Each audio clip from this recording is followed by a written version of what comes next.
Welcome back to NYSE TV Live. This year, venture capital firm Lerer Hippeau is celebrating its 15-year anniversary.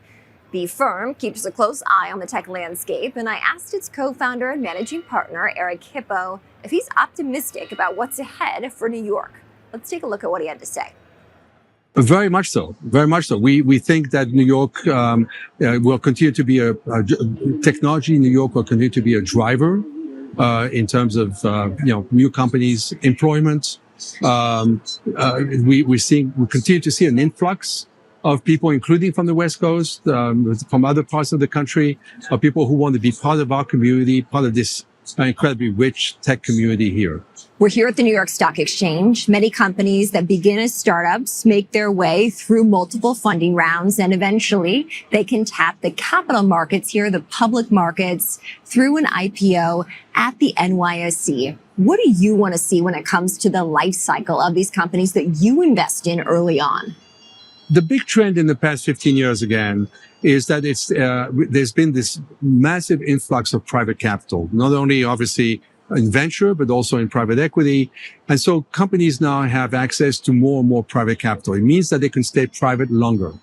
And in many cases, companies stay private for 8 years, 10 years, 12 years. It used to be a much shorter period of time. And so what we would like to see is more IPOs. We would like to see facilitation in terms of getting people to out the door. Yeah, people just need to go public sooner because we are very early in stage investors. So we used to hold our companies for 5, 6, 7 years. Now we hold them for 8, 10, 12 years. We need to return capital to our investors, our own LPs. Early employees need a public market so that they can, they all have received options or shares. They all need to start to be able to liquidate some of these shares for life events. So it benefits everyone if companies could go public sooner.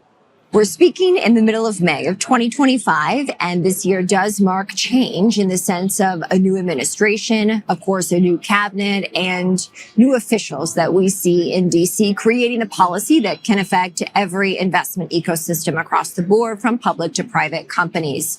What do you think this new SEC chair might mean for the life cycle, the likelihood of some of these private companies, including ones that you invest in, to tap the capital markets? The new administration is very pro-business. So the hope then is that the SEC will, under this new administration, look at the conditions that it takes for companies to go public. It's quite burdensome. It's also quite expensive.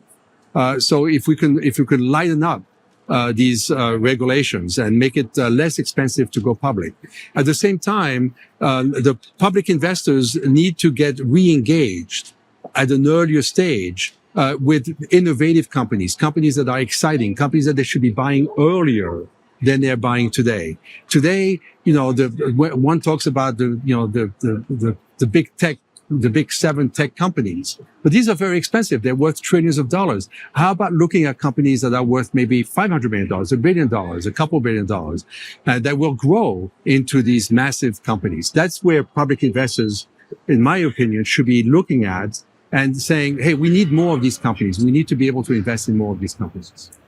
All right, thanks again to Lerer Hippeau, co-founder and managing partner Eric Hippeau, for that interview.